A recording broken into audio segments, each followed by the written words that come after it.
Which government was that? Yes, Michelle, he's asking which, that you're with the Swiss government. It's a Switzerland that you're. Which government was that? He's in Switzerland.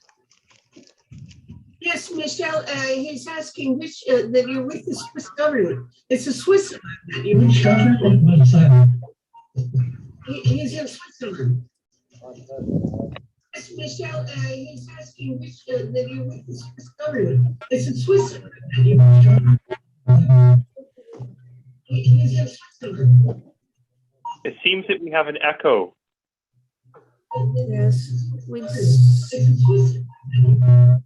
there's something funny, and I don't know what the technology is, but there's a problem. It seems that we have an echo. It's whoever's not muted. So Bill Leacom, maybe it's him or Michelle or I think maybe I can do it. Wait a minute, hold on. It's my own fault. I beg your pardon. I have to explain.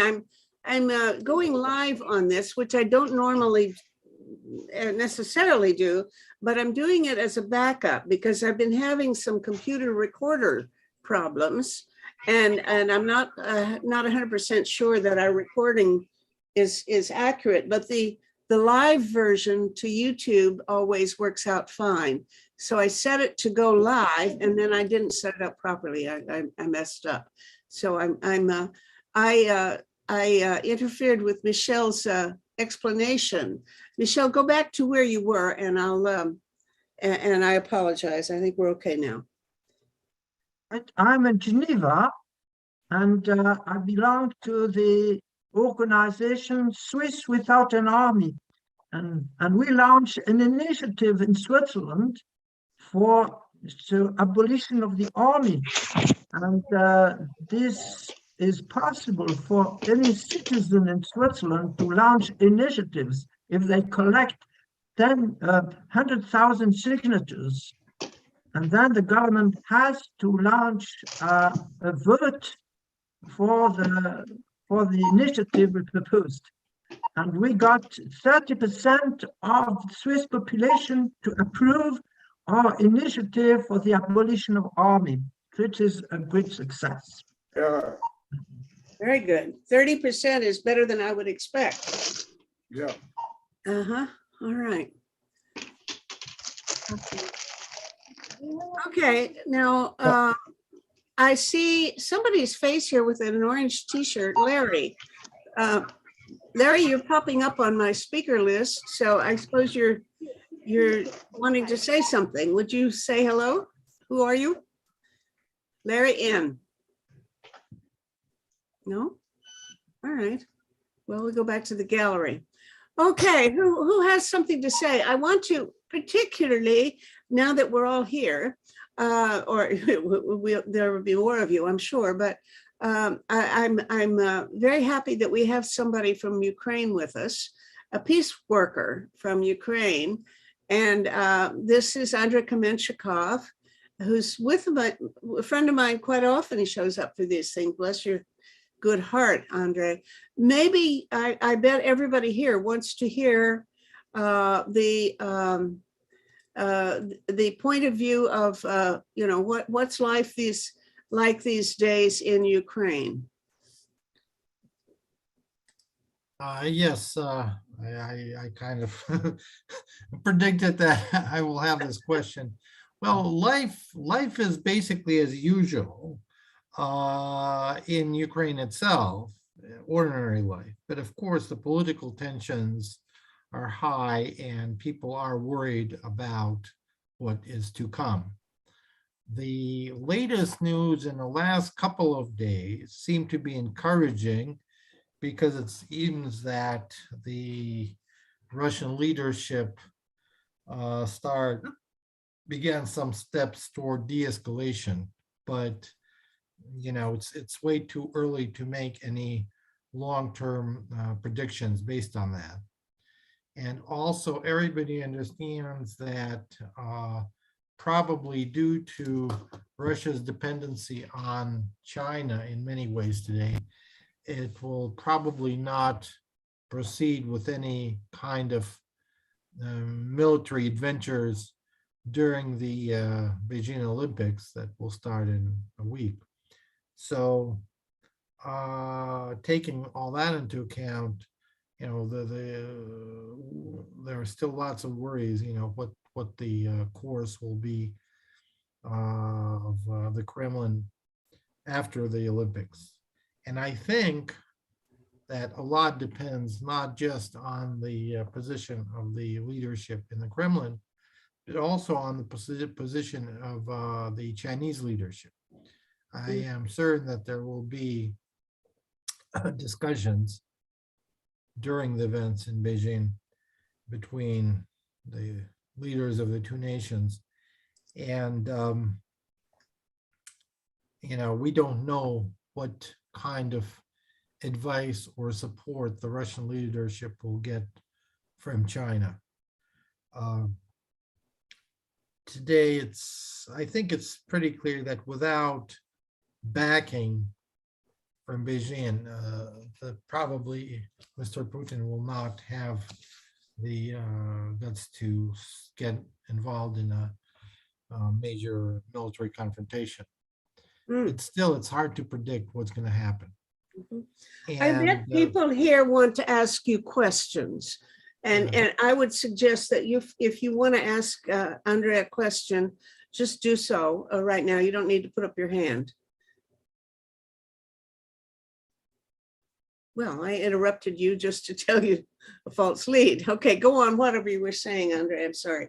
Well, no, Andrea, I want to ask you, President Zelensky said 2 days ago on Friday that the United States and NATO are fanning this conflict, that it's too much, it's affecting the Ukraine economy, that they're amplifying the conflict. So do you think that he's representing what the Ukrainians think, that this a conflict has been created, almost fanned or amplified by the United States and by NATO?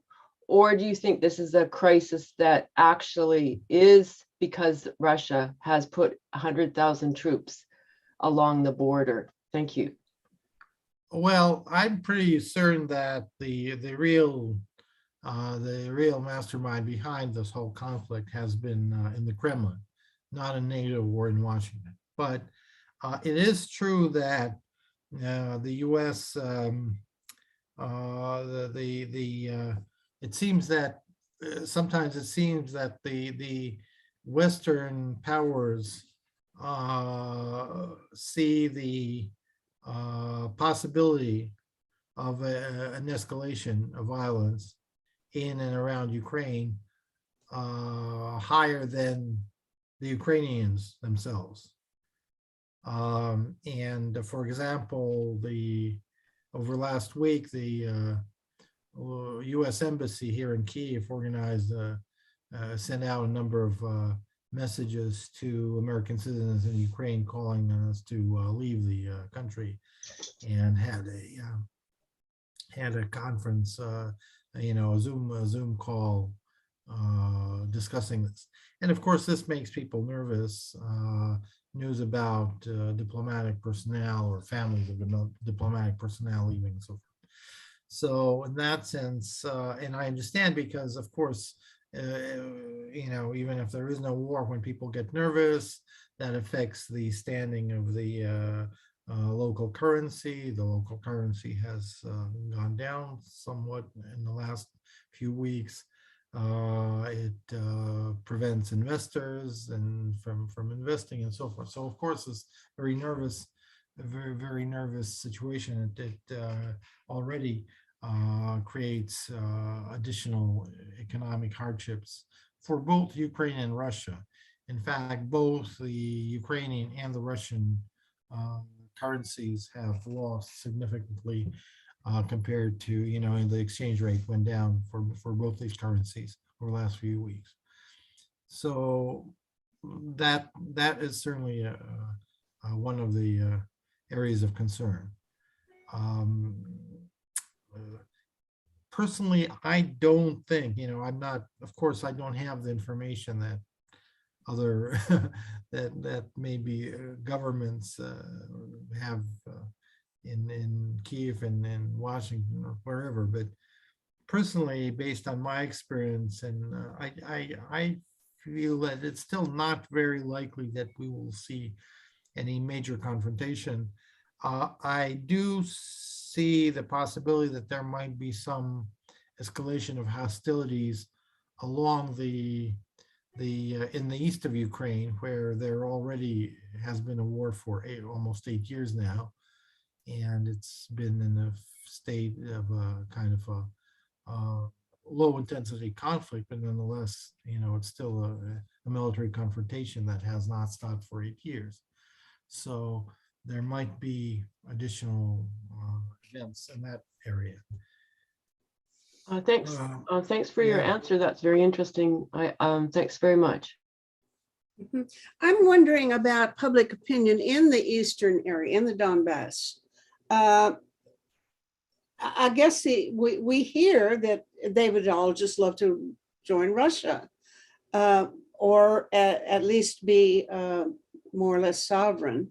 Tell us what you know about the opinion of the Ukrainians, well, the whole population in the region that's already occupied by Russia. Well, first of all, if people say that they all would like to join Russia, then why has about a third, or about at least a quarter of the population, if not more, left that area to other parts of Ukraine?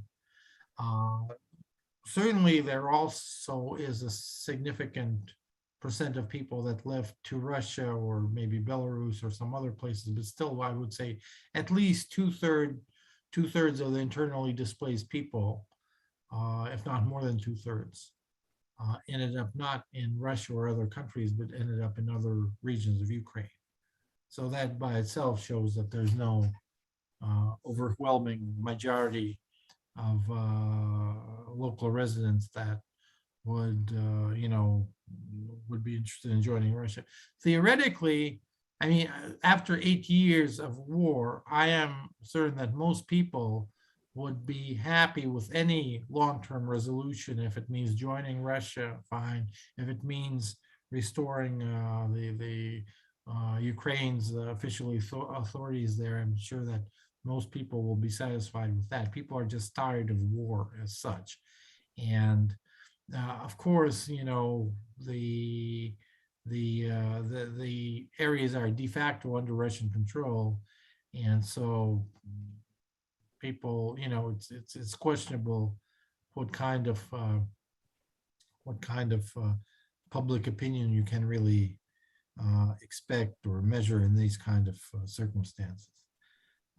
But I think what people really want is peace, and they wouldn't care that much whether it's peace. Really? I would have assumed that when you've got this far, everybody carrying guns and training and all that stuff, that taking a step backward in the form of letting the Donbass join Russia or whatever they want to do, the majority want to do, that's less likely than would have been, a year or so ago. I would have guessed that just because of the psychology of, the drumming up, drum being for war, but you think not. The tensions don't, the level of tensions goes up and down, not in relation to the attitudes of the people in the conflict affected areas. The predominant attitude of people in the conflict affected areas on both sides of the contact line is, we want peace. We're tired of this. We're exhausted. We want peace. And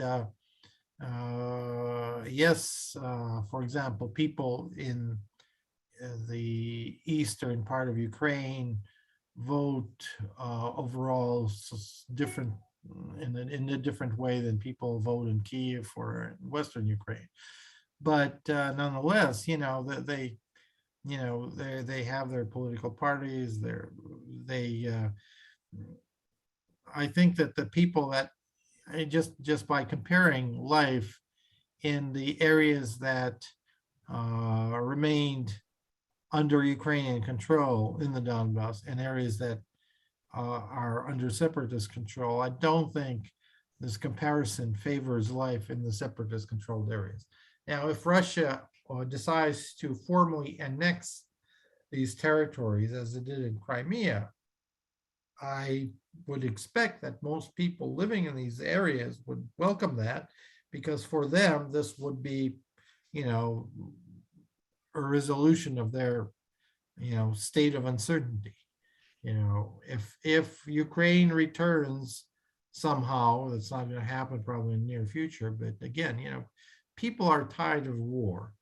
And it's not a case where there is deep historic animosity based on ethnic or religious or other lines.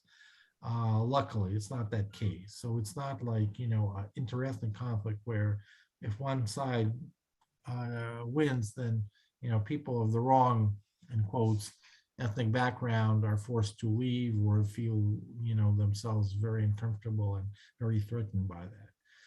Obviously, there are people.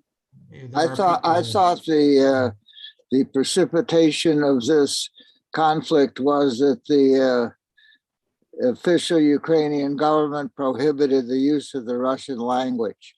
And that is what sparked this. Is that still the case? Is the Russian language prohibited, or is it permitted? Russian language is not prohibited in Ukraine. That's a lie. That's a propaganda lie. It is true that over the last 8 years, the Ukrainian government had made a number of moves to promote the use of Ukrainian language by means that, if you ask me, I wouldn't say that these means have been wisely thought through, because there, for example, rules that if you work in a public sphere, in a store, or in basically anywhere where you have to interact with people, there is a rule that when if you're working in a coffee shop, someone comes to the coffee shop, you are supposed to start speaking with them in Ukrainian, and if they ask you to change the language, then you change. Now, that's not always followed. And there are these issues that, if you ask me, I don't think these are very wise decisions. But there's no, nobody's prohibiting the use of Russian language. And in most cases, if you call like on a phone service, it's you get this menu that says, press 1 for Ukrainian, press 2 for Russian, press 3 for English, things like that.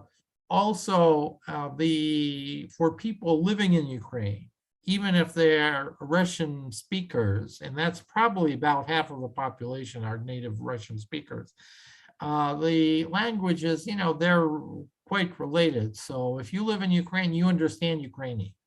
And it's not usually a major issue of, in your communication. You may have some problems because if you want to work in the public sphere and you don't speak Ukrainian well enough, yes, there are certain aspects that might make people that don't master Ukrainian language properly, might make them feel uncomfortable. And but it's nothing at the level as it's not like prohibited from speaking Russian. Alan, you got to mute yourself again. Okay. All right. Thank you. I'm going to see. There may be other people. Oh, yes. Robert Reed, you want to ask a question of Andre? Yes, I'd like to briefly address the Ukrainian problem from 3 aspects. One is our grand movement to gradually prevent war, discontinue war by building faith among nations, trust among nations, our huge movement for peace. The second is the actually separate movement for a much quicker elimination of nuclear weapons. And the third aspect, from the point of view of an article written just 6 weeks ago on December 14th by Jack Metlock, who has been the ambassador of the United States to both Czechoslovakia and Russia. And in this article, that was back in the day of Gorbachev and Reagan and the cooperation during that time. And he describes the situation in this article in Ukraine from a historical and geographical and current political point of view. And what he describes is that the Ukraine, if you look at the map and go from east to west, at the far east, you've got a population that's quite strongly Russian, feels Russian. At the far west, you've got one that's more like the EUA. And in between, merging to the center, Kiev, equally on each side geographically and equally in numbers, gradually decreasing desire towards either side. So you have a nation that's about 50-50 split in population, and the degree, I think, as was just stated. And that in the elections, votes have been very close. They've kind of seesawed back and forth between the east half population and the west half. And that therefore, what I'm leading to from this is that with the current situation of the escalation toward possible war, is that Putin has gradually look at it from, you've got both sides should look at it from the point of view of the other. And I think the point of view of Putin hasn't been looked at enough, because over the past number of years, the NATO has gradually extended country by country to his borders north of Ukraine. And now he's asking, his chief request, I believe, or one of them, is if the NATO could state that it would not have a request or give Ukraine the opportunity to become part of NATO. And the sort of automatic response of the West is that's just an impossible demand, because Ukraine, other than that eastern little part, is all in favor of UUA. They'll want to join us in NATO and be safe from Russia. And actually, from Jack Matlock's point of view or description, the nation's about divided and probably should remain as it is. And I would think that it would be, that when I first heard of these things happening a couple of months ago, it was an initial demand of Putin, of Biden, that Biden would guarantee that NATO would never take in Ukraine. And the response of Biden seemed to be, well, I would, but I can't, because I can't guarantee future administrations of the states to do it.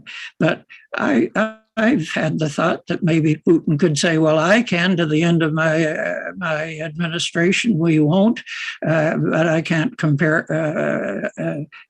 it in the future. But the response of the rest of the EU, other than the United States, seemed to be even more intransigent. Oh, yes, we will allow Ukraine, if it ever votes to do it, to become part of NATO. And so I think that from my point of view, why can't NATO, and can't they just leave it a buffer country? Because it's half and half. It's not as often pictured 90% in favor of EU in that little eastern corner wanting Russia. It's about half and half in the population. Okay, And let's let Andre answer you. Andre. yeah, if that, and that seems to be what Andre is saying, that they don't want war, whereas the rest of the country seem. Robert, give Yes, other people I a will. chance. Come on, Andre, it's your turn. Yeah, to I respond. should say that, see, the picture that you described, or that probably was described in that article, it was absolutely accurate 8 years ago. It's true that before 2014, maybe, every time there was for example, a presidential election, it was almost a 50-50 split, and usually, it went back and forth, sort of like, between Democrats and Republicans, and same way, it went between the more, let's say, pro-Eastern and more pro-Western parts of the political establishment of Ukraine. However, the actions of Putin's government when he first annexed the Crimean Peninsula and then fueled groups in Eastern Ukraine, separatist groups, and basically fueled that conflict to a state of full-scale war, that created a backlash. And as a result of that, today the picture has changed quite dramatically. And yes, it's not 10-90, no, but it's about, I think, about 75% today of the population of Ukraine is in favor of joining NATO, in favor of joining the EU, and they see that as their future, specifically because they were invaded. And so, we cannot ignore this reality. And as I understand, the position of the West today is that, we cannot, there's certain rules for joining international organizations, and it's not our, we can't tell a country like Ukraine that you never have a chance to join us. Now, in practical terms, it's not something that's on the table in coming years. There was no reason today to escalate tensions, because it's not like, tomorrow Ukraine is going to join NATO. Everybody understands that it's probably not going to happen in the next 10 years or so. But nonetheless, the Western position is that we cannot deny Ukraine this right. And, it's not a question of NATO, it's a question of the attitudes in Ukraine that were shifted dramatically after Ukraine saw itself threatened by Russia. Before that, you had a overwhelming majority of Ukrainians that wanted their country to remain neutral. Now it changed, but that happened is exactly as a response to the actions of the Russian Federation. Thank you. Government. Okay, David Miller has a question. David? Yeah, very quickly, Andre. I don't want to take time with my particular views, but I would like very much to know what you think as a Ukrainian, or what Ukrainians might suggest to help us step back from the brink. What, particularly, what could Canadians do? Okay, well, a few practical things, and I'm ready to share with you. One thing that I do is I coordinate a network of civil society organizations in this region that's called the Eastern European Regional Network of GPAC. There's a network that maybe some of you know, Global Partnership for Prevention of Armed Conflict. That's a global network of civil society groups working for peace all around the world. And since the world is big, there's a certain structure to the network. There are 15 different regional networks in different parts of the world. So there's this Eastern European regional network that belongs to GPAC. And we just recently prepared a statement on the situation in Ukraine, where, obviously we call for de-escalation and all that, but also there are a few practical ideas of what can be done.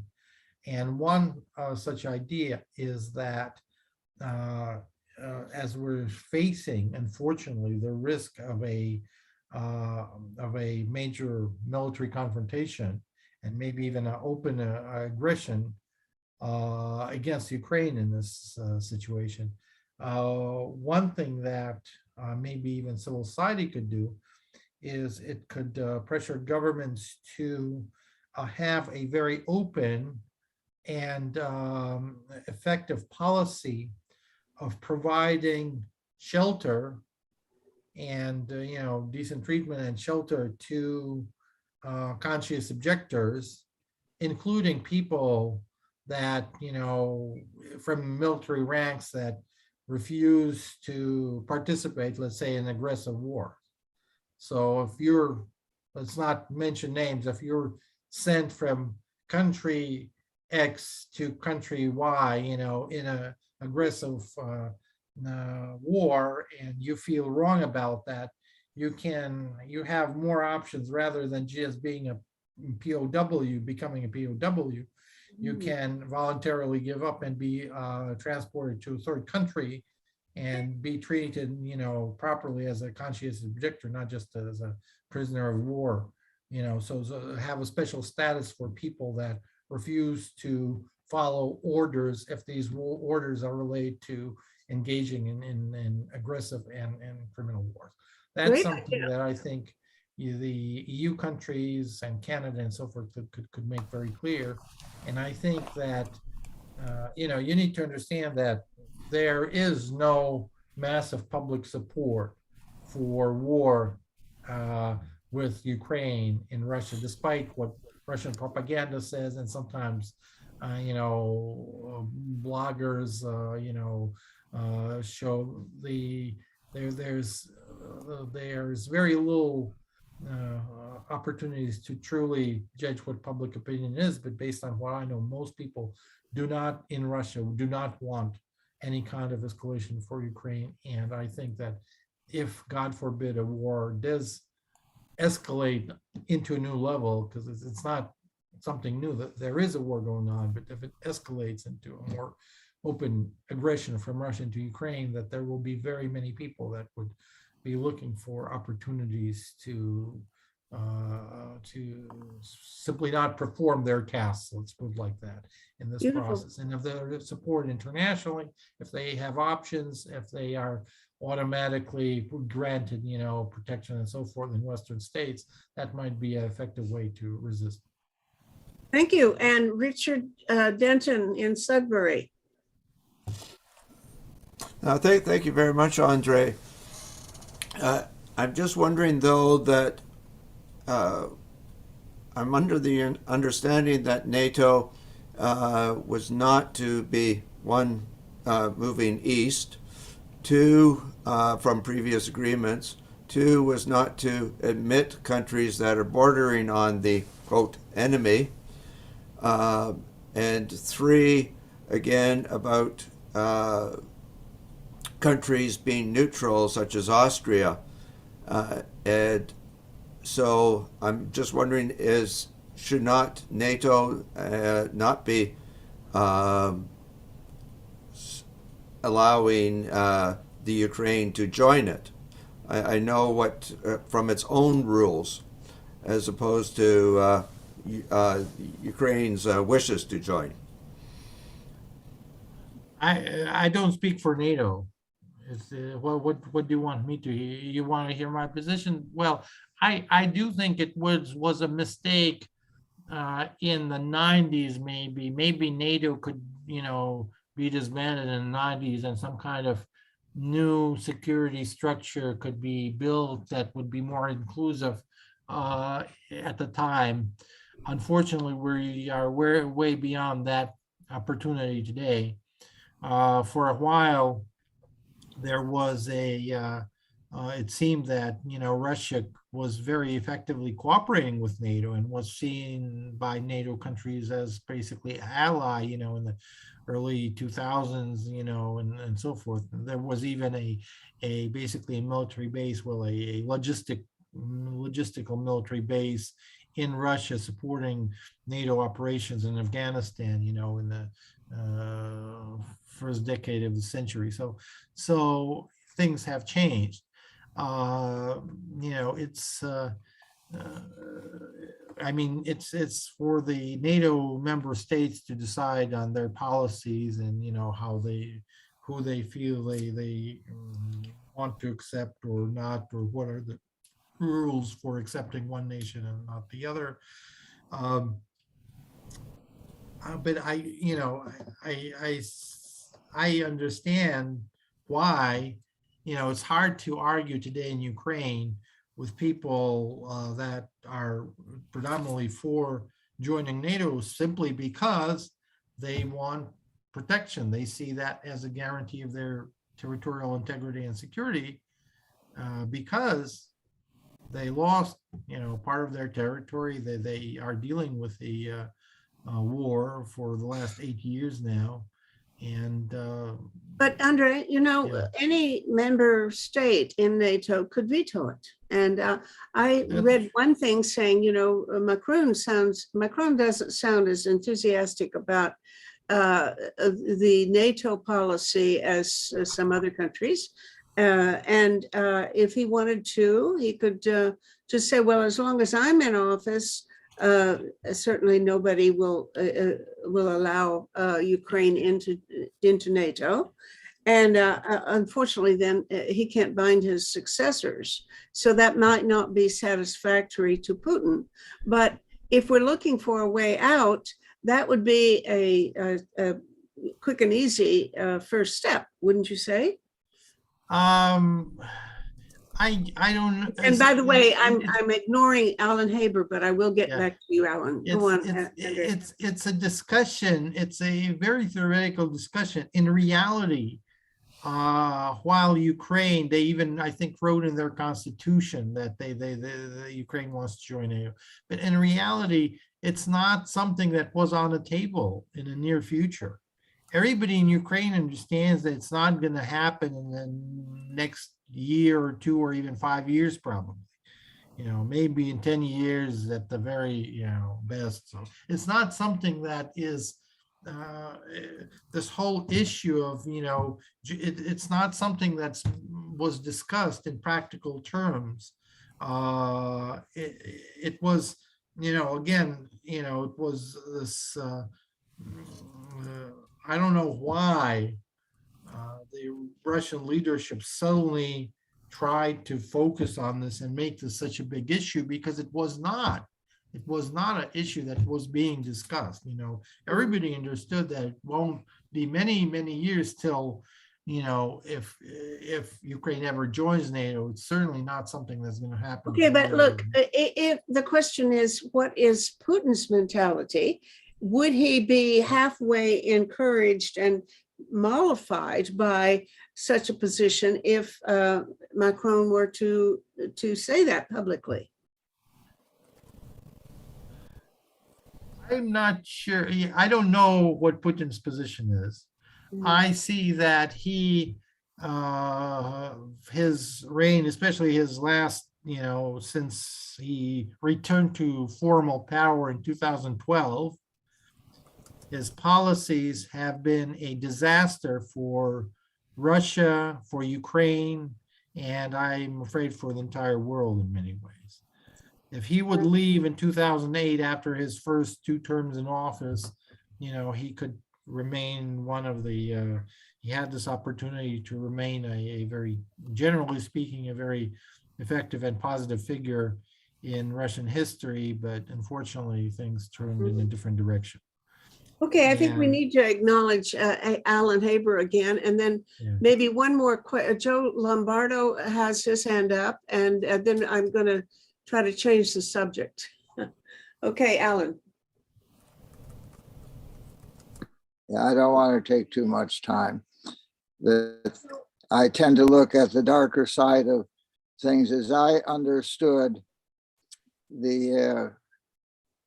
from back when Germany was reunified, that the agreement was that NATO would not expand, that there seems to be some model in reverse of the Cuban Missile Crisis, where Putin is concerned that there be weapons too close to his border, as well as the Americans. Recently, the Rand Corporation put out a policy document looking to how to partition the Russia so as to have better access to the oil of the Arctic Circle. And recently, having seen the documentary by Oliver Stone up to 2016, that it was the ultra-right nationalist from the Second World War fascist element that engineered, with the American complicity and encouragement, including Biden and Mrs. Clinton and Victoria Nuland, the coup in 2014. And similarly, when there was a resistance to the new government in Odessa, that similarly it was the right-wing militants who overthrew that effort. So what is the internal politics of this new government that seems to be very embracing of an ultra-nationalist toward fascist element? Am I just being misled, or is that not part of the Ukrainian politics? Yeah, you want to answer that, Andre? I don't know whether everybody is just asserting yourselves now with your point of view, or whether that was a question, but I'll give Andre a chance after each one to reply anyway. Andre.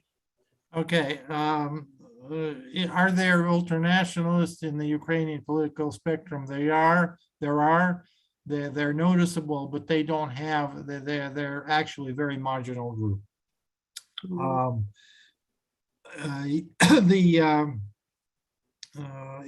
They had almost very little effect on overall Ukrainian policies. After the events in 2013, 2014, after the annexation of Crimea and the beginning of the war in Donbass, of course they got someone stronger, but they're still very marginal. It's not a dominating force in the Ukrainian political spectrum. Is there a general, I would say, pro-nationalist, serious pro-nationalist force? I wouldn't say, fascist and ultranationalist, but yes, there is.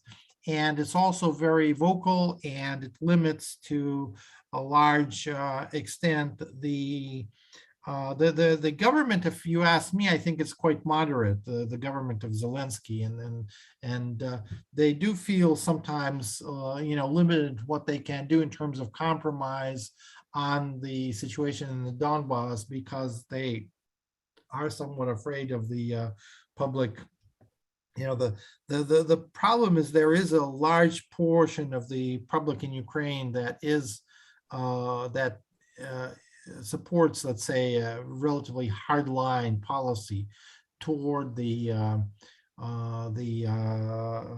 areas in the east, and there's little space for compromise in Ukraine, and of course there's a little space of compromise on the other part, because let's face it, these separatist control areas in the east, they're not really separatist control areas. One thing that you need to understand, that's very important to understand, there are many secessionist conflicts worldwide, and Ukrainian case is often mixed with other cases. It's not, it's different, and it's different in one very important way.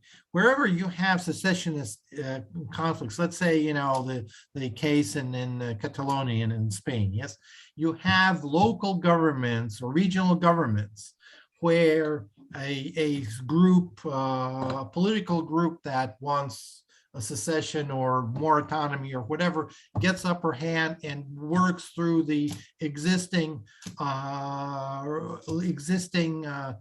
government structures on the regional level.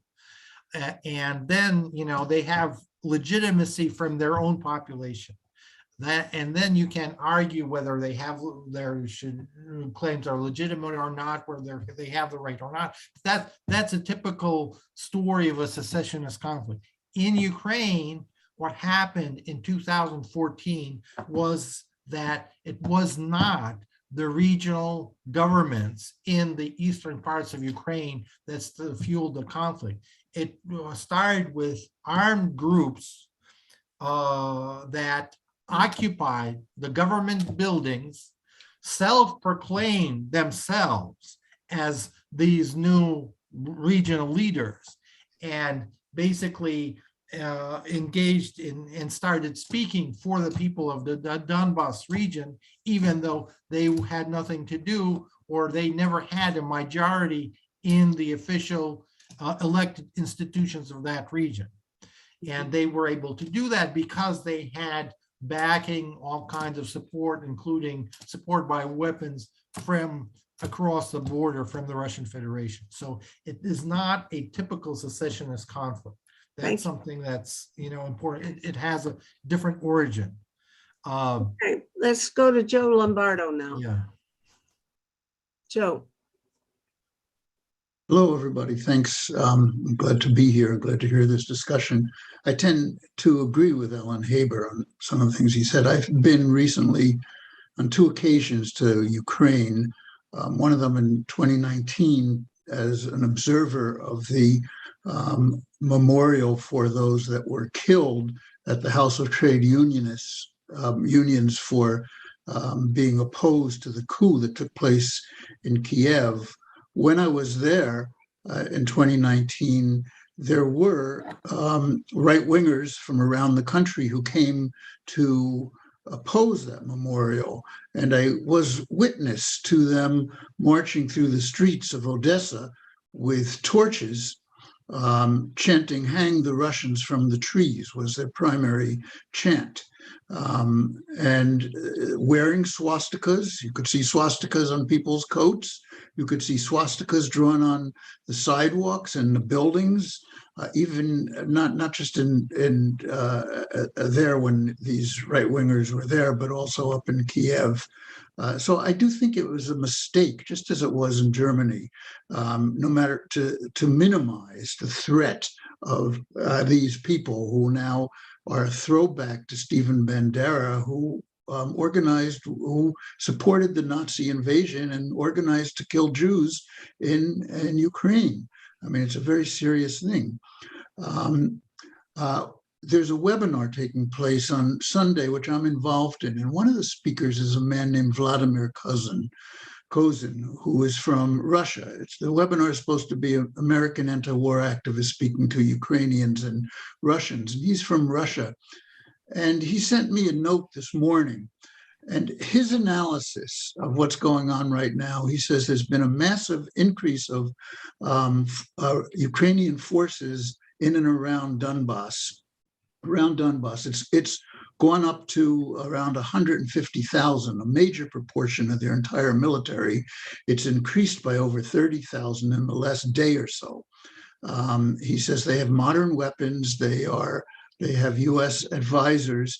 And his thought is that what is really going on is they are going to invade Donbass, and they're going to try to take back the independent areas of Lugansk and Donetsk, and that the West is very aware of it. The United States and has bought into this, and he believes that this talk about a Russian invasion is because they're afraid that Russia would come in to support those independent enclaves in Donbass. And then they could say, you see, there was an invasion, and take whatever action that they may take. Anyway, that's his analysis of what is going on right now. But I do think that it is a very serious situation. And I do think that anti-war folks today have to be vocal and be out in the streets, not minimizing what's going out there and demanding that we don't have a war with Russia. We just got out of Afghanistan, and now they're trying for another war. And a war with Russia is very different than Afghanistan and Iraq because it is with a major nuclear power, which you all know. And even a mistake could cause a catastrophe. So it is really beholden upon the anti-war movement in the West to start saying no war with Russia very loudly and very clearly. Thank you. Erica, you put your hand up and then down again. If you want to put it back up, I'll call on you right now. Well, everybody's saying a lot of interesting things, and I want to thank you, Meta, for having this discussion. I was on CTV regarding Ukraine, and also I wrote an article regarding how the crisis is like the Cuban Missile Crisis for the Hill Times. So I've gotten a lot of emails from diplomats. I can't say what they said exactly, but I just want to explain that Canada has a very well-known ambassador, Christopher Westall, who was the ambassador to Ukraine and to Russia and to many other posts. And he called me and he was saying, and I don't think he minds if I say this part because Joe just said it, and that is that there's a diplomatic solution, that we need to think more about Russia than about Ukraine, that Russia is the partner that we need to not conciliate, not ameliorate, but to focus on. But of course, as all of you know, the Ukrainian diaspora, especially in Canada, the largest in the world, is very strong. And so for us in the peace movement, I mean, I'm just writing an article right now, and I know I put a line in there about the Ukrainian diaspora will not like this idea. It's about making a neutral zone similar to the Göttingen corridor during the Cold War. I also had a lot of exchanges with Dr. John Manza, who is in charge of NATO operations, all of NATO operations. I can't say what he told me at all, but basically I can say to you that he says there's not going to be any ground war between NATO and Russia over Ukraine.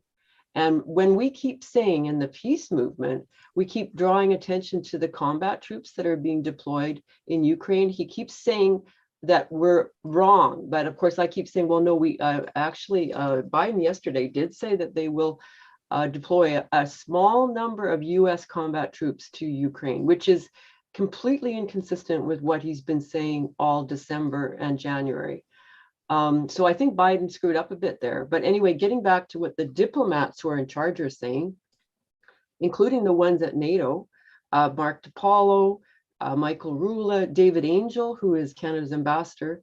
Although it seems to us that we're in a crisis, diplomatic efforts are going to reign for exactly the reason that Joe Lombardo just pointed out, which is that nobody wants to get into a limited nuclear war or a cyber war with NATO. I have a PhD student right now who's specializing in cyber warfare. He's taken a year off to be an intern at NATO headquarters. He's not in crisis mode. I mean, he's nervous because he's got to do his PhD.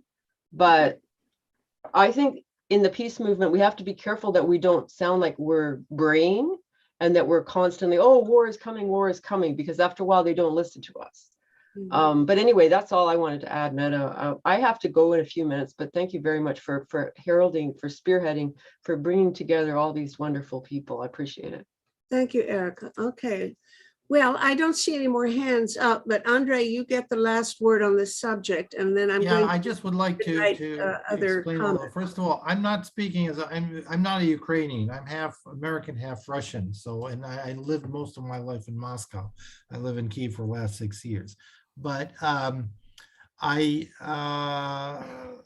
see that it is, you know, I know that let's say the peace movement worldwide, and especially in the US and Canada, is very critical for many valid reasons of the actions of its own governments. And there's many reasons to be very critical about that.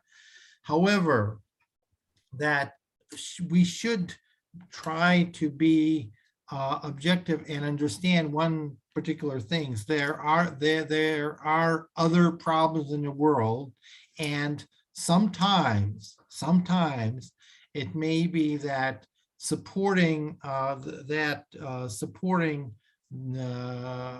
country that is under the risk of being invaded might be a way to prevent invasion, prevent a major war.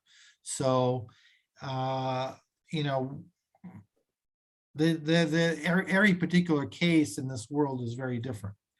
And if we speak long-term, what I think is there needs to be some kind of important international forum, you know, maybe under the UN auspices, that would allow to discuss all these, you know, gray zones, these difficult issues in international policies and standards and so forth.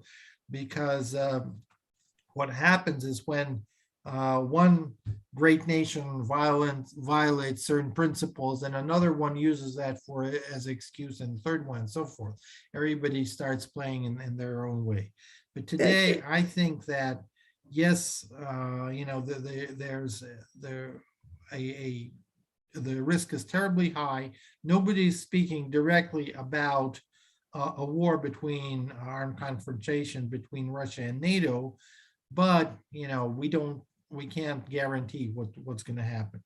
But Okay. I think that we need to support any measures that can prevent the escalation on both sides, but particularly right now, any threat of a armed aggression against Ukraine, or escalation of aggression against Ukraine today.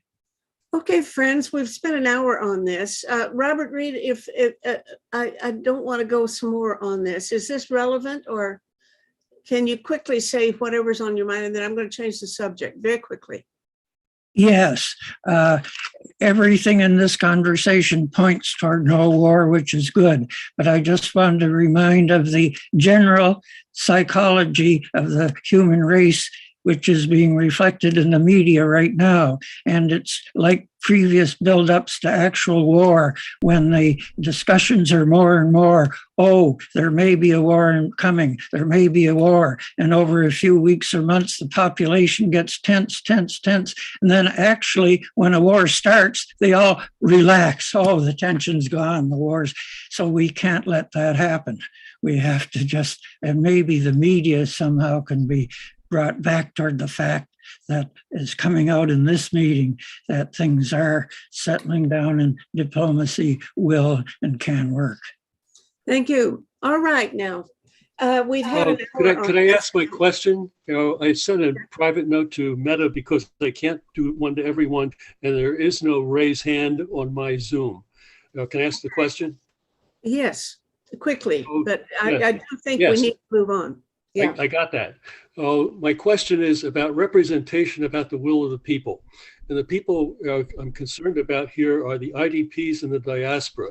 When somebody says the people of Donbass want X, who are they including? What about the IDPs? Do they want to go back to Donbass? Do they still consider themselves to be a resident there and have a political voice there? What about the diaspora? I don't see where the boundaries are here. So that's why I'm concerned when I hear about what the will of the people is in a place like Donbass. Thank you. Okay, thank you, friends. We've had certainly an airing of many points of view. I want now to turn the floor over to other people who the world has continued to go on despite the tensions in Ukraine. And so we have other things on our mind as well. And I want to invite anybody who wants to share what's on your mind that we haven't covered already. I'm sure you all have something on your minds. I am sure of it. Well, yesterday, Sweden approved the government an underground nuclear waste disposal site. So that would be the first approval. Canada is looking to approve by 2023. So if you're not involved already, like Richard and me, in the negotiations, the debates, the testimony, it's a full-time job following this. But the issue is whether there would be a depository at Ignace, which is way up north, or one at Teeswater, which is about 50 kilometers away from the Bruce reactor, which is the largest operating nuclear facility in the world. So recall that the previous proposal that the Nuclear Waste Management Organization put forward was that the disposal site would be below the Bruce reactor, 1.6 kilometers away from the Great Lakes, from Lake Huron, and in the Great Lakes Basin. It will still be in the Great Lakes Basin, but it will either be in Ignace, which flows into the Hudson Bay, or it will be at Teeswater. So my son went up there 2 weeks ago for a rally to film it. It's a very small local issue. There's only 5 councillors. 3 out of the 5 will get to say that it is a willing community. So the NWMO is looking for 2 willing communities. They had 22, they're down to 2. And those 2 are the tiniest little places in the world. I think 3,238 people in Teeswater, and then some of a First Nations Indigenous elders involved in the Ignace one. I'm pretty sure it's going to be at Teeswater, which is why I'm focusing all of my energy on that. If you're interested, join Northwatch with Brennan Lloyd at the helm. She's a very good volunteer. I'm not the head of this because I'm a professor at Western University in London, Ontario, Canada. But this is an issue that's going to be decided as a willing community in the next, literally, probably 6 or 8 months. Mm-hmm. So thank you. Anybody else on that topic? Can you put a link to where this discussion is going on so people can connect? I recommend that many things be posted on our comments column as soon as I get this show edited and posted and put on our tosavetheworld.ca website. We post these things a week or so later, usually, on the website, and then all of you participating here who want to share anything, please share it there so everybody in the world can see it. Because if you just post it on the chats column here, whatever you call it, the only people who will be able to see it are each other, those of you who are participating. But many people have things that you want to share with the whole world. So I urge you to go there and post things and then reply to each other there. There's room there for a whole conversation on any topic that you want. Anyway, I want to move on to somebody who, Stanley, you had a question a while ago that you were asking by chat. Why don't you ask it orally?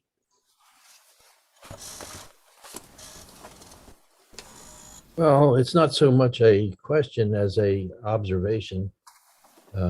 I believe, and I wrote that I wonder how much popular opinion really matters when the people who make weapons are the people who control the media. And therefore, essentially control what happens in the world.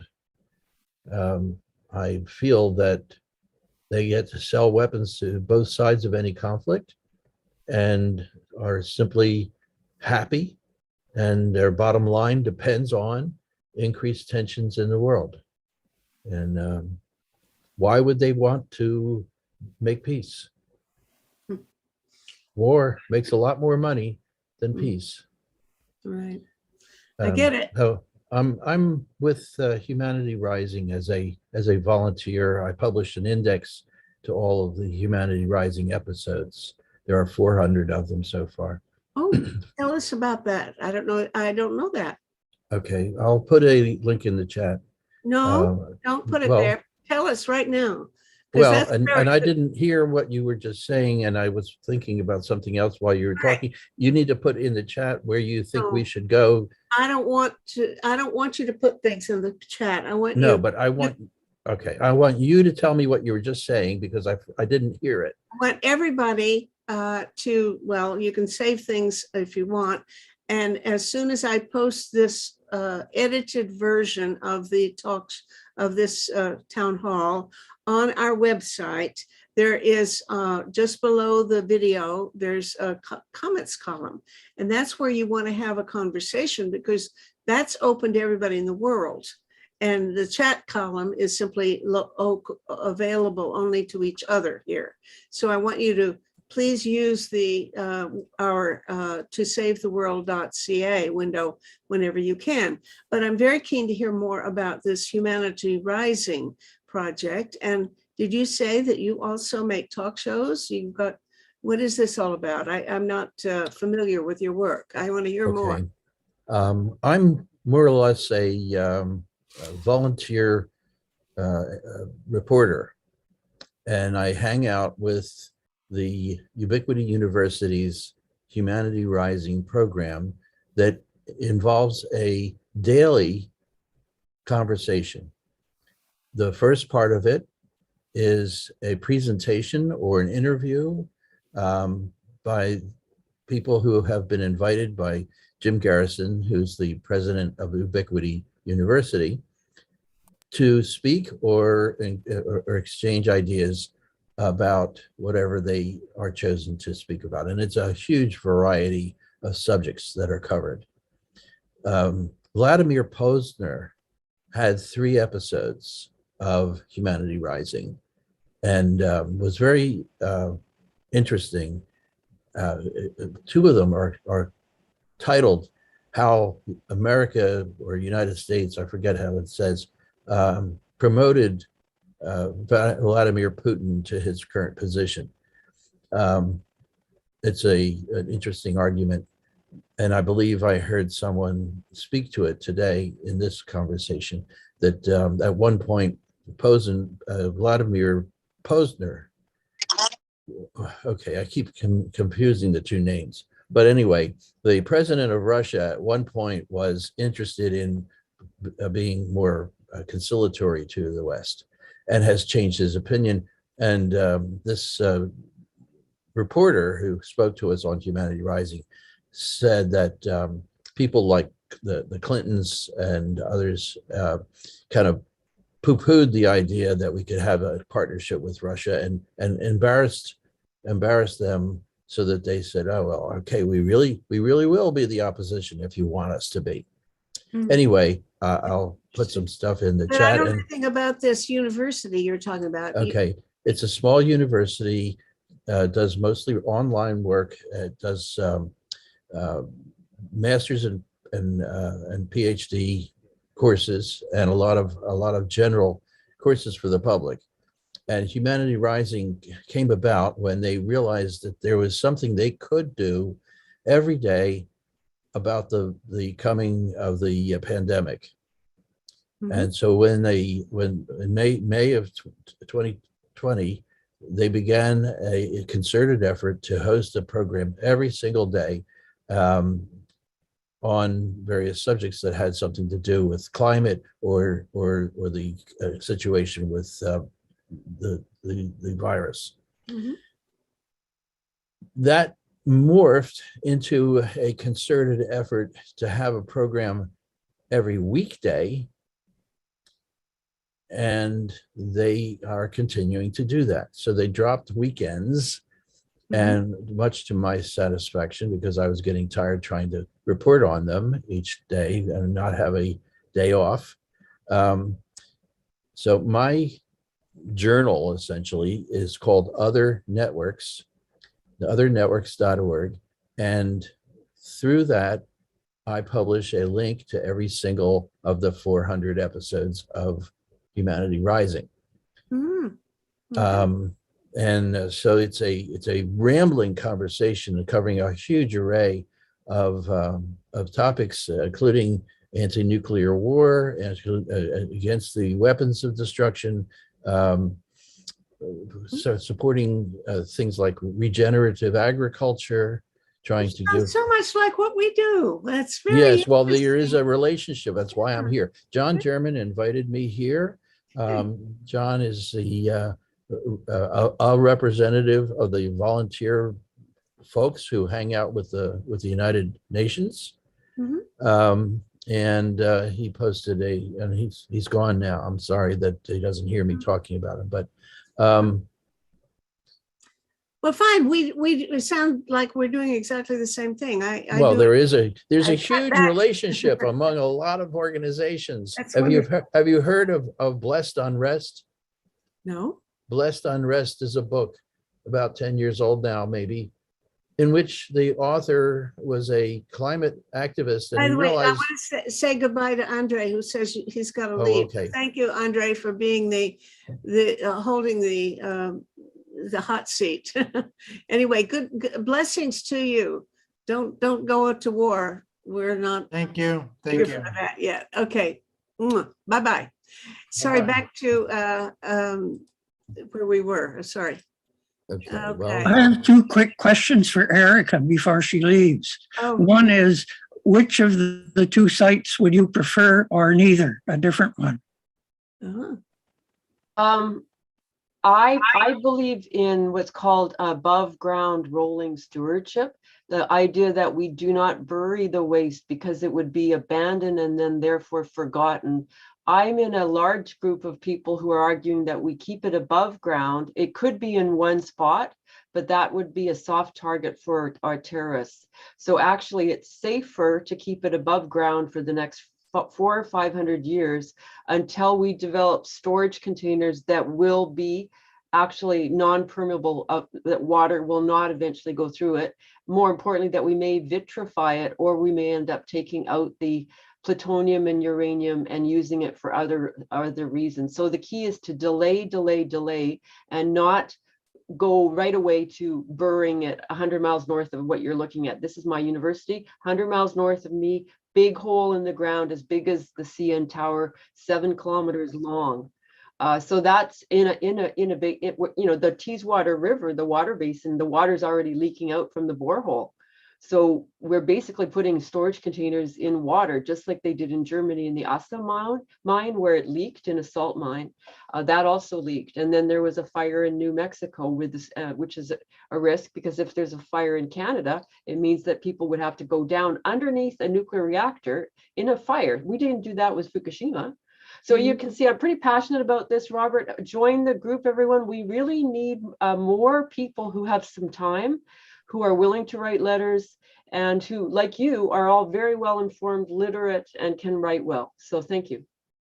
And where on the surface, in one place, or keep it dispersed?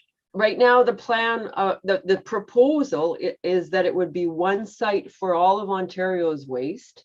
The problem with that is, of course, the United States does not have a waste disposal site. So they would look north to Canada. The cost of it is estimated between $1.3 billion, which is about 1/15 of our entire defense budget. So we might end up taking American waste, which would mean we'd be moving nuclear waste across borders, which would set a precedent as well. So that's what is your preference then, one place or dispersed? I don't have a preference. I said that before. My preference is to keep it close to each reactor. So Pickering, Darlington, and Bruce outside, and keep it monitored, just as we monitor, we have planes and so on, we monitor the power plants. So I'm of the view we put this problem off 500 years into the future, 7 generations into the future. And when is your session, and how do we get the link? I don't have a session. You will have to all you need to do is go, I put in the chat that the website and also the email. You join, and Brennan Lloyd is the person who will put you on, and we would be happy to see you there. And anyone else here, I'd love to see other people. So thank you. Mm-hmm. All right. Thank you so much, Erica. And I know we're jumping around. I'll let you very quickly finish off telling us about this. I've forgotten what the name of the alternative talk show, Stanley. Finish very quickly with that. Okay, it's called Humanity Rising, and it's too broad to describe. All right, thank you very much. And what I would prefer to do, put it into the comments column. I'll put it in the chat, and then Yeah. I'll go look for your, when you publish this recording, and you'll send me, I'll put my email in the chat. If you will send me information about what next I can promote. Sure. All right. Terrific. Thank you very much for this, and good wishes for my, whatever else we're finding. The other people are doing what we're doing. So good luck. Now then, let's see who else has things on your mind. Felicitas Court. Yes. Speak. Let me unmute. Well, I've been following all the conversation, which is very, very interesting. And from different parts of the world. And I'm a convener in media and mental health of the UN, in the section of the UN of media and mental health. So we, and this is a personal project yet from the Behavioral Association of Cognitive Therapies, which I'm part of, but it's not at the UN yet. I wish it would be. But I've seen many of you are Canadians, and recently a giant psychologist in Canada, he passed, Albert Bandura. And I think I think he's in the US, isn't he? He's at Stanford. Well, at the very end, he's Canadian, but at the very end, he was living in Stanford. That's correct. That's correct. But anyway, we have two giants in psychology, which would help a lot to save the world. Skinner wrote an article, How to Save the World. And that was many years ago, and not people, what can we do to save the world? His methodology is very, very pertinent for what's going on in the world, in the sense that I see that, if we go from one subject to another, what the behavioral methodology teaches you is to choose one subject. It's the first time that I'm with you with this group. So, from my perspective, from the behavioral perspective, it's good that you all would agree in one of the subjects that you're discussing and work in one at a time, like a very reductionistic approach, so that this will ensure much more, it can be very powerful. And also, if you choose to take one or two subjects and then use Bandura's methodology, which is the power of the media. You were talking about episodes, I think was Stanley, was mentioning, I'm not sure, about episodes that you have in the media. With Bandura, he assessed different changes in many parts of the world, in Tanzania, in China, in Mexico. It started in Mexico.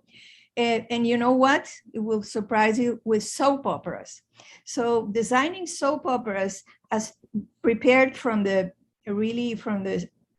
evidence-based approach, it was very successful, and it can be very successful. I know it's very, very expensive, but nowadays, I think it would be good to really think. Our association is very concerned about suicide, because suicide is on the rise. And in 2030, depression and suicide will be the first mental illness in the world. It's already, the statistics are very, very high. So what will you do if the human beings are in depression and, the apathy and, thinking about suicide and despair? So it's it's a priority, I think, to focus on the human being, on what the people are going through in this pandemic, because life has changed dramatically. And I don't see that in any part of when I don't know what media to see, because it's always describing the pain or the suffering, but I don't see the side of how to survive this, how to learn resilience, how to create not only individual efficacy, but collective efficacy. And well, we have the pioneers, and we have the giants in psychology that do that. And I don't see that being done anywhere. So it's very frustrating from the behavioral point of view. We don't know what to do, but so I'm just putting it out there in the table, because it's a subject that would. Let me thank you for mentioning Bandura, and especially for mentioning soap operas, because I wrote a book about it. Happy. Two aspirants and a comedy. It was about how we should use cultural products to illustrate various kinds of solutions to human problems by such things as soap operas. It's exactly my point of view. And I have made, I believe so far, at least three different talk shows about that. So if you go to our website, to savetheworld.ca, and you look under videos and you search for soap operas, or you search for the names of Bandura or some of the other people, William Ryerson, for example, or Stratton, or a guy in Texas, whose name I've forgotten. He's an Indian fellow. Marvin Gindel. Singal, yes, Singal. I've done talk shows with all of them, and you can watch hour-long talk shows about how to use soap operas for social change. And I agree with you completely. It's the most promising methodology that we might be able to adopt. And about a year ago, or even less, I was trying to figure out how to actually produce a soap opera, because nowadays I use this little camera right here, but I could move it in the living room or out in the hall or down to the swimming pool in my building and get my friends to perform different roles. And we could have a soap opera that we would write and produce on our own at virtually no cost. So I was trying to figure out how to make that happen. But since I'm 90, I don't think I'm going to live long enough to make that come true. So you're now the person in charge of producing soap operas for the whole world to save the world. Got it? You're in charge of it, Felicitas. And Yes. I believe you're in Venezuela. And I don't know how the hell you're going to produce a soap opera in Venezuela that will Well, make... I am in New York City, for your information. You can see the picture. I'll You put said my, you're Venezuelan. you know, I am Venezuelan, but as you know, Venezuelan is, that's another subject. I don't know how long this meeting goes on to, but Venezuela is Well, if severe. you want, tell us a little bit about what the situation is in Venezuela. I've done several talk shows about Venezuela as well, but I'm not up to date on it, and I hear things are going south. That it's not going too well there. Is that right? No, it's not going too well. It's right now, well, if just think about the 6 million of refugees, which I'm very concerned about, all over the world, who are, well, you can have, it's beyond trauma, post-traumatic stress disorder. It's beyond that. It's despair, it's suicide, it's depression. It's very, very, I'm surprised in this part of the world, I mean, in America, you don't hear so much about what's going on about Venezuela and about the refugees that are all over. And I'm very concerned. I'm part of the group that works with refugees. But in Venezuela itself, it's like a ghost town. Although, you know, the people, it's just a very small minority, like a 1% or something, are able to live the day and day. But the rest, it's very, very sad. Venezuela is a beautiful country in many aspects. It has mountains, it has deserts, it has beaches, unbelievable. The people were, you know, it's very, I miss it, of course, a lot. And it's very concerning, and we don't see really the light at the end of the tunnel. Yeah, Not really. that's what I was afraid of. Yeah. No. Thank you so much for listening to us. Yeah. I've got Joe Lombardo again, and then Charles Tauber. Hello, Charles. But Joe, you're next. Mm-hmm. Yeah, I don't want to start an argument on anything, but I just think when you're talking about Venezuela, you cannot talk about Venezuela without talking about the terrible weight of U.S. Sanctions. Venezuelans' gold, which is all countries' gold, is kept in the Bank of London. $1.3 billion worth has just been confiscated. Citco Company, which was the Venezuelan company in the United States, its money and money in the banks have just been confiscated. They can't be part of the SWIFT banking system, so they can do barely any trade. And recently, people need to know about the case of Alex Saab, who was a diplomat from Venezuela, who was on his way to Iran to try to get food for Venezuela because people are hungry, and that's denied them as is medicine, even during the COVID crisis. What happened to him was his plane landed to be refueled in Cabo Verde off of Africa, and he was taken off of that plane and has been kidnapped by the United States and brought to Miami, where he's being tried for violating US sanctions against Venezuela by trying to get food into Venezuela, because that's part of the sanctions, is to deny them food.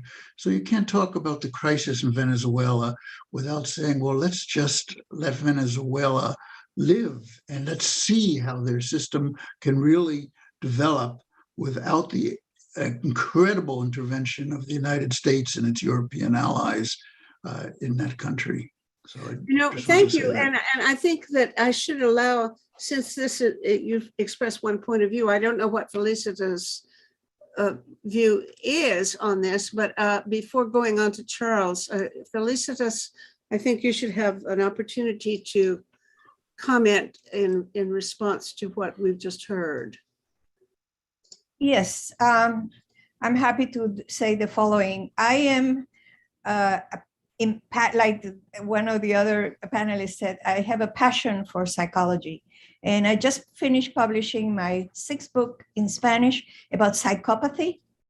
And I am very involved in, like I said, in the dissemination of the behavioral and cognitive therapies to help change the societies. So if I hear what you say, and this is a political point of view, and I don't, I would like to hear you say that after you go to Venezuela, because there are different angles to that, what you just said, and it's very important to live it in, really, and feel what's going on in the country. So I won't give an opinion about that. My opinion is that we need basically to really do something ASAP to prevent more despair, more suicides, more depression, more, not only in Venezuela, but in what's going on in all the world. So that's where I'm at. Okay, well, this is an easy segue to Charles Tauber, who's also a psychotherapist and also dealing with people in situations of terrible conflict and despair. Hello, Charles. How are you? And I think you probably will join the conversation that Felicitas has just begun. That was the idea. I'm hearing Felicitas with a great deal of pleasure tonight, I must admit, that there's somebody else out there trying to do this stuff. Felicitas. Excuse me, I should tell people where you are. You're in Vukovar, Croatia, right? Exactly. And we're working a great deal online. In various parts of the world, particularly in Africa. We've even got a group in Guatemala. And what we're trying to do, and I think this will interest Felicitas, is to create what we call barefoot therapists. In other words, we know that there is a great deal of lack of capacity within the community to deal with psychological problems. Precisely the sorts of issues that Felicitas was talking about: suicide, post-traumatic stress, and I call them not disorders, but reactions, because I think they're not pathological. They're a natural reaction to what people are going through. Now, there's nowhere near the amount of capacity. The WHO and the Lancet and all kinds of other authorities, as Felicitas is no doubt aware, have said that more than 90% of the people who should be getting psychological assistance aren't getting it. Okay, there's not enough, there is no way that we can educate all of those professionals. So what's our solution is to educate people without previous training within the community to do at least some of that work, and then work under supervision. And we do that online. We're almost full in our schedules right now. We're getting a lot of requests for work, particularly from Africa, but that's where we've been. We've got a group in Guatemala. We've got other groups in various places, and we'd very much, Felicitas, like to cooperate with you. I've copied your email. I've put mine in the chat, and I've put our website in the chat. So please, please get a hold of me, and we'll be our organization. I've been doing this work since 1988. We know that this kind of an approach works very well. If you train people within the community, they come back to you with their issues, and then we can direct our education and our treatment at specifically what's going on within the community, not necessarily with what's going on in a university, although that's useful, but to the specific issues that are happening where people are. I've been doing this for a very long time. Like you, I'm addicted to psychology and to working with people. So please, it would be good to work together on this. Good. Thank you very much. All right, let's go to our gallery now. I don't see it. Can I reply quickly to, because this is, I'm very, it's music to my ears what you're saying, Charles, and of course I'm copying your email, and I'll be happy to contact you. You know, do you know the work of Vikram Patel, the psychiatrist from India, who Of course. Yeah, okay, so He's at the School of Tropical Medicine in London. Exactly. No, now he's now, I think he's at Harvard University, and I'm trying to do that with Venezuela. And what his work means in a nutshell is that you get a group of people in a very far away, distant little town in wherever part of the world, you know, and then you have an expert that can train via online to the group that is in the other side, and just with just one computer you can learn, you can use the basics to alleviate depression, you know, let's say mild and moderate depression, not the severe depression, but that you can change, you can really, it does make a difference if you have, like Charles is saying, when you have a group that is trained, paraprofessionals that can be trained and learn how to, and the barefoot concept, I think it's very interesting. They also do it with grandmothers. They teach grandmothers. Yeah, that's the Zimbabwean example. What's his name?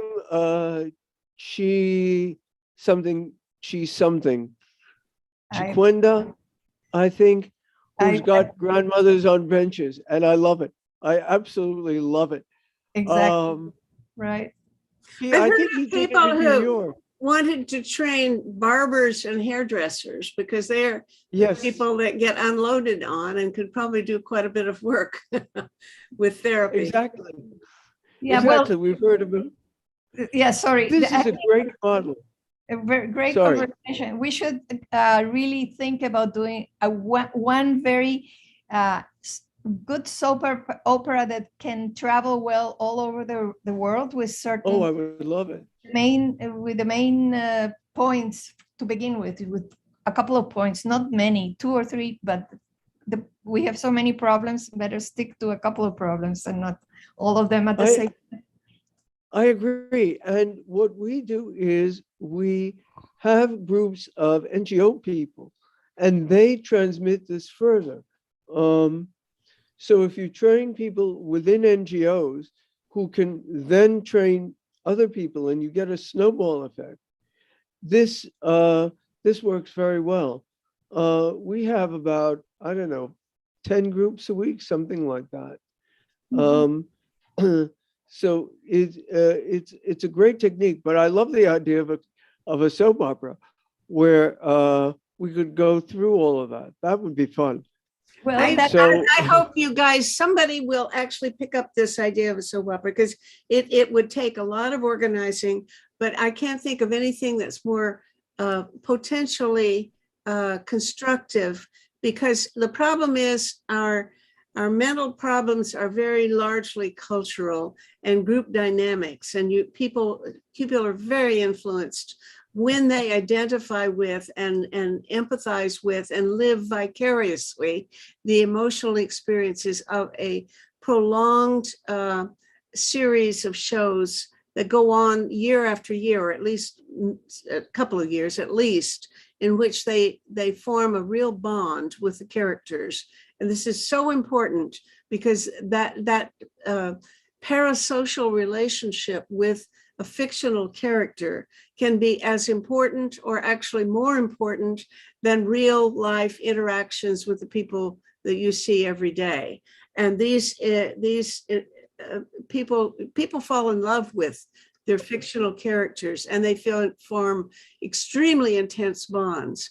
I think it's just absolutely the only thing I can think of that actually can change a culture and influence a whole culture. And insofar as mental disorders and emotional and personal problems are caused by the construction of reality that is transmitted culturally, then we need cultural solutions to it. So, you know what? I'm glad you gave me a soapbox. I love what you're saying. You know what? We should approach people like Pedro Almodovar, because we don't know how to do soap operas. We have to approach the geniuses of doing soap operas and choose only one or two things, not overwhelm them. Because recently there's a movie called Parallel Mothers, where he, at the end of the movie, the second line, it's an information about the political situation in Spain, so, but it's in the middle of a soap opera. So I think he's a genius, and I wish I could meet him. And I don't know, we should, a group, not only me, Well, I'll tell you what, I'm willing. I'll try to interview I'm him. willing, Okay? Felicitas. Please do, please do. All right. Yeah, I think we need, sorry, go on. No, there's a soap opera on BBC called The Archers, which has been going, I think, for 70 years or something. It's, I think, the oldest soap opera in the world. And they have also dealt with, for example, abuse within the family. And they've dealt with they're dealing at the moment with alcoholism. So, and this is a very long running, very, very popular soap opera every evening on BBC Radio 4. Well, so I looked at that here. Where are you in Croatia, Charles? I'm in Croatia. Yeah, it's a long story, but I grew up in the States, and I did my medical studies. I'm a physician. I did my medical studies in the Netherlands. And I've been in Croatia for 26 years now, 26 and a half years. And as I say, we're working all over the world. So we could this sounds like fun. This sounds like a lot of fun. Look, I think I need to interview this guy you're talking about. But in the meantime, you need to watch the shows I've already done. There are 3 or 4 of them. So I'm happy to look at that, Meta. You have my email, okay? Please. I don't think we don't put my email. We post things on the comments column. I'll post things there, and you can discuss it too.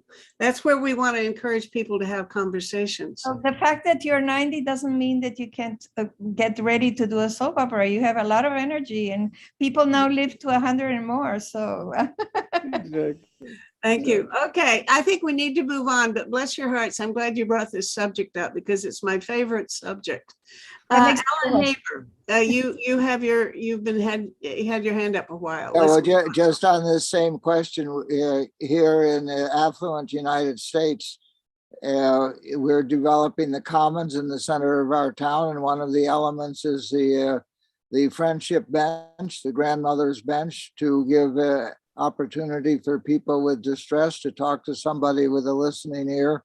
So I'm eager to see the documents for this paraprofessional training. But basically someone willing to listen with an open heart to somebody with a distress is part of our local problem of what can be the commons good for everyone, mutual aid. Thank you.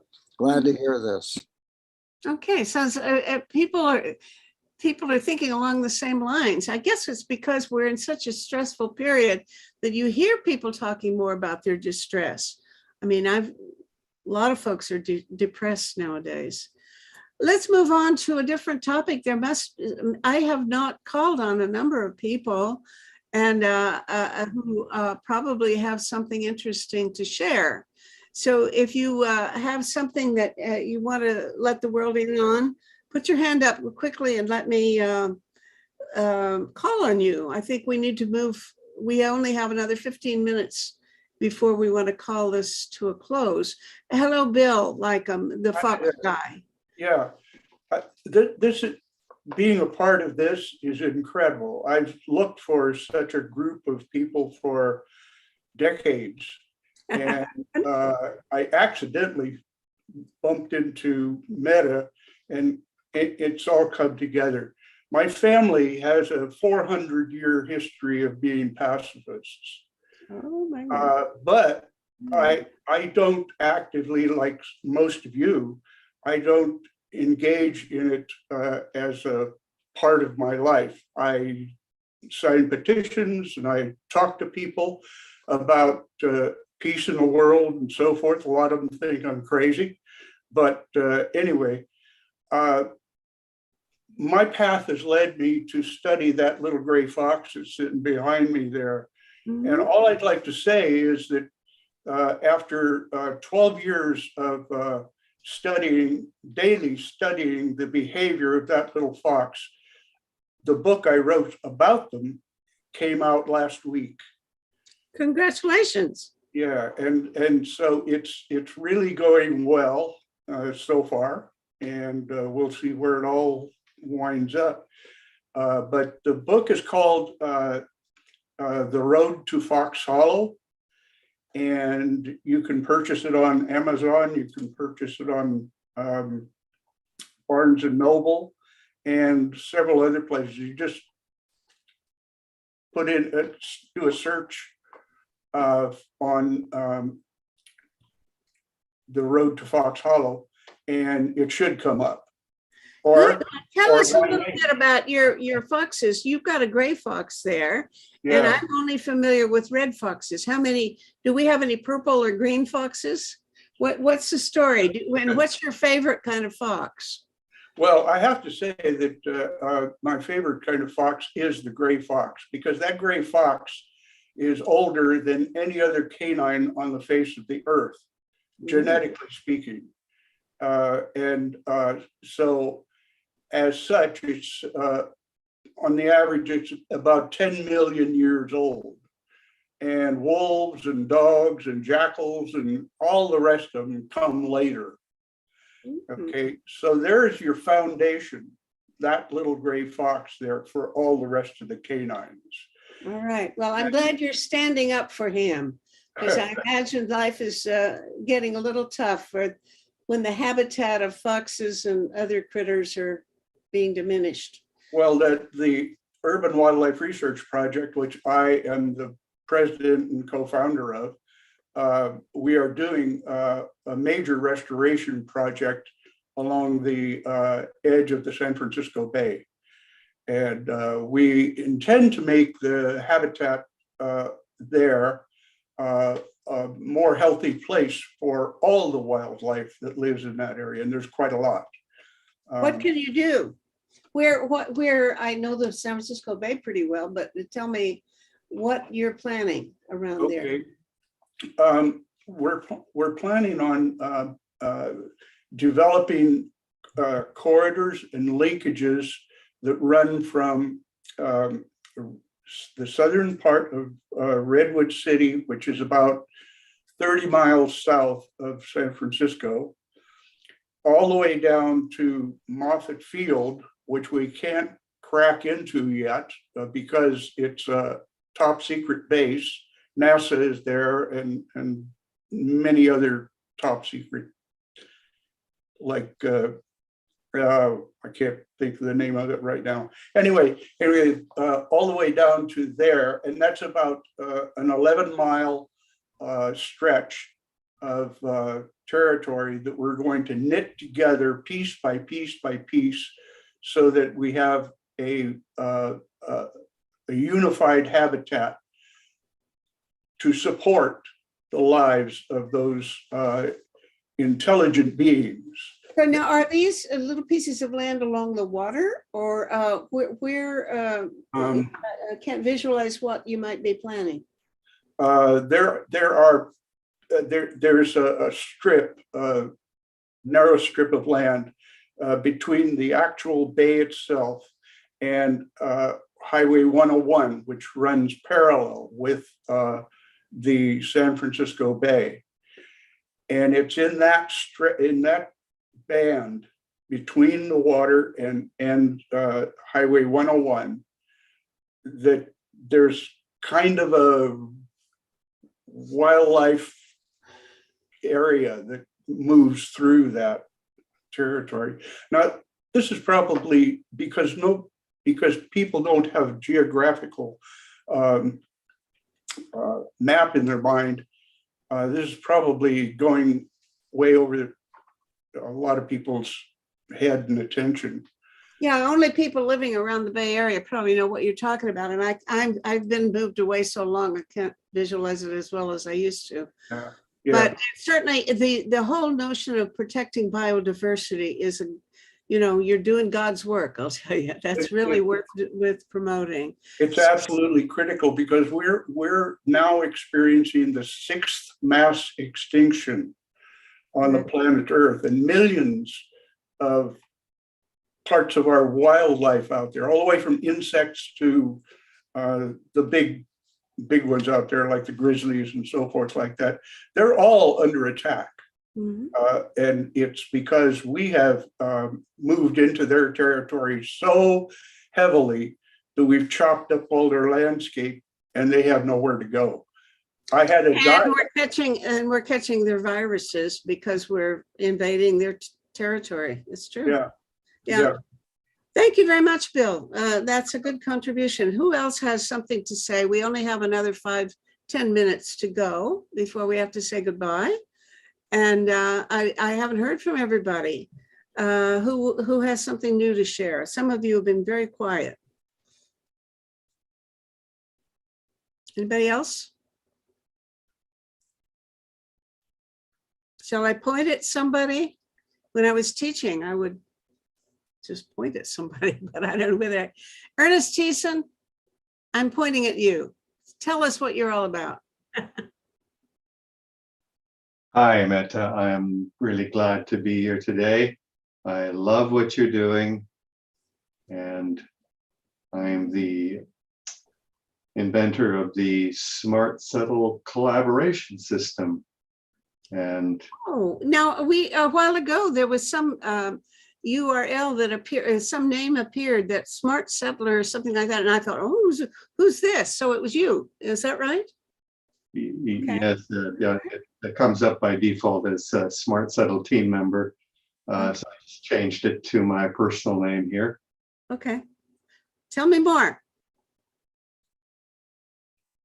Well, we're developing a collaboration system, and it basically there are 8 algorithms that are the result of nearly 3 decades of research and development that are implemented at a neutral site, and it can engage any number of decision makers with conflicting objectives and help them negotiate very complex agreements.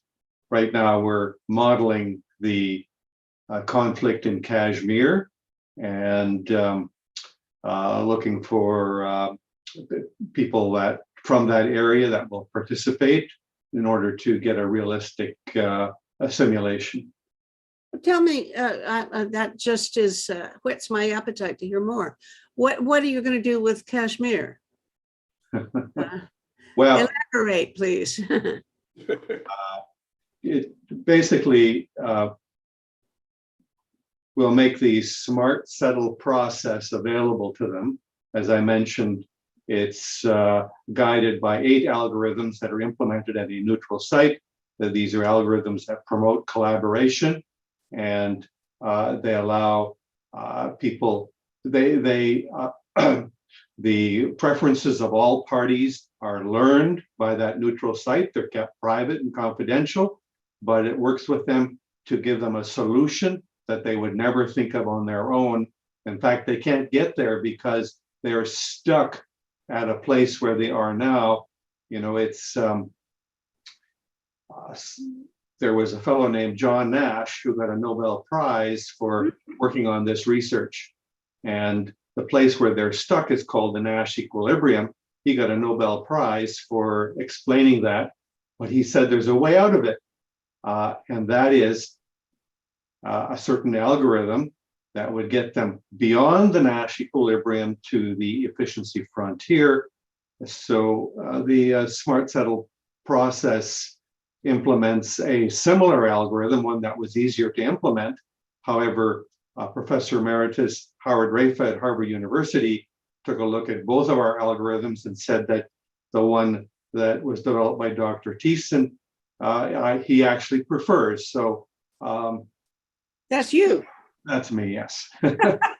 Okay, look, so you're a mathematician. The bottom line is you do algorithms, which I only know the word.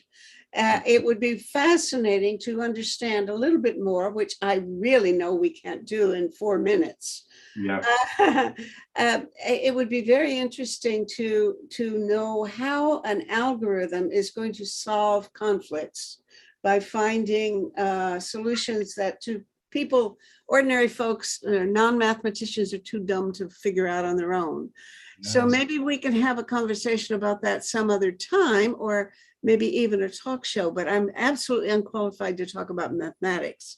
Can you put it in plain English? Well, I don't know, maybe John German can help me, because he was actually part of the workshop that we did a week ago. How can you explain this from better from someone that's newer to everything, because it seems crystal clear to me, because I've been working on it for 3 decades. But look here, Nash was the guy that was in the movie The Beautiful Mind, right? That's correct. Yeah. Yeah. Okay. Well, certainly everybody's heard of Nash, at least a little bit, but I don't know anything about his contributions or this Nash equilibrium. Is it something that normal people should know?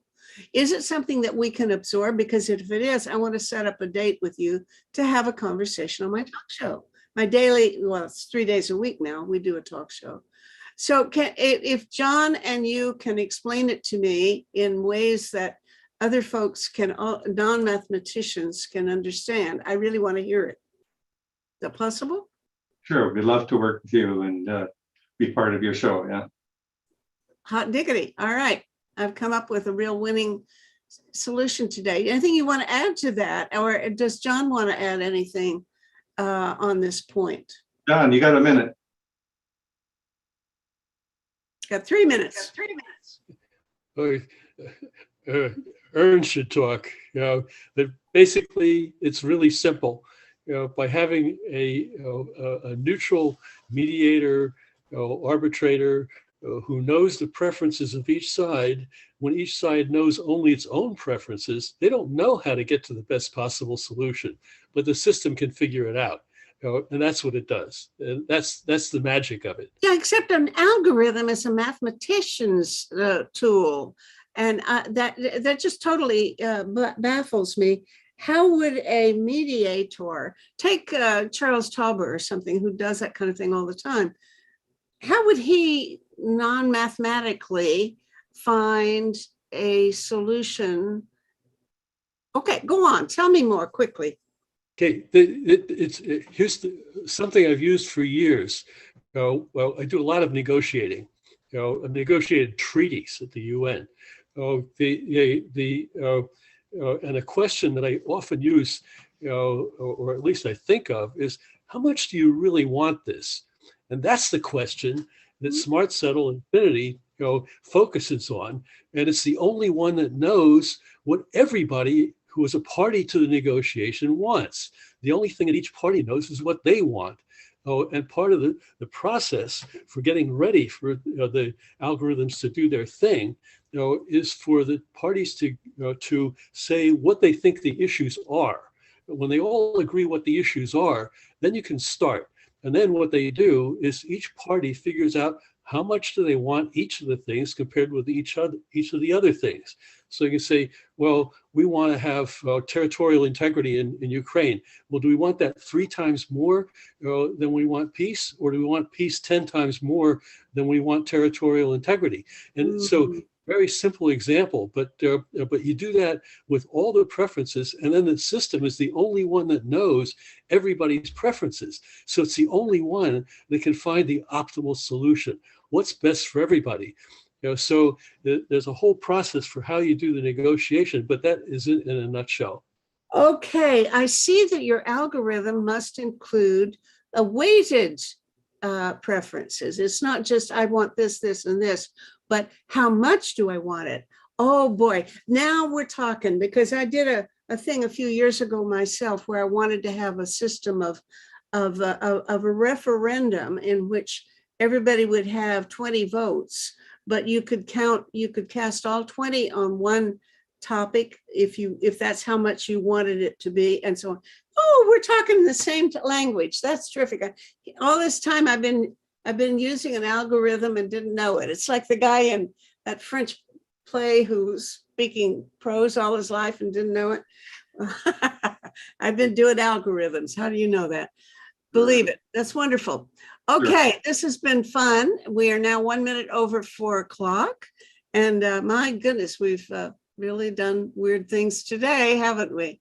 Very good. I'm very glad to see everybody here. And unless anybody has an urgent business, if so, put your hand up very quickly and I'll let you have 20 seconds. Yes, Charles. Just to say that what we were just talking about, in effect, comes back to John Paul Lederach and John Burton. The same kinds of processes that they were talking about. You can't hear me, John? The audio is off, Charles. I don't know whether you can do better. Sorry. This comes back down to the same kinds of processes that John Burton and John Paul Lederach have been talking about for, in effect, 20 or 30 years.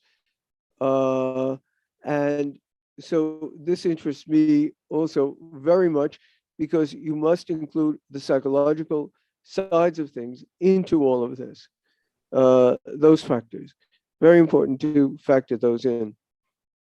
All right. Well, we are starting a new conversation, obviously, and I want to pick it up with John and Ernest one of these days, and maybe Charles needs to be in on it too. Who knows?